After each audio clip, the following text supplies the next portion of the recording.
Buddy, eto na ang ating mga outfit. Pero pipili ako na isang super memorable sa akin.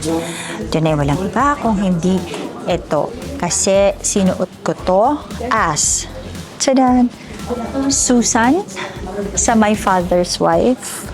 So hindi ko makakalimutan yun kasi bago lang tong nasuot ko. Pero doon ko lang talaga siya sinuot. Perfect na rin siya for summer. So yan.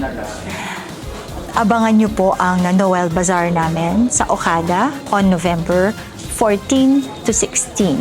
Dahil makikita nyo ang mga outfit na ito, may pa-backless pa yan. May pa-backless. Actually, pareho sila na, ito, pa-backless din to.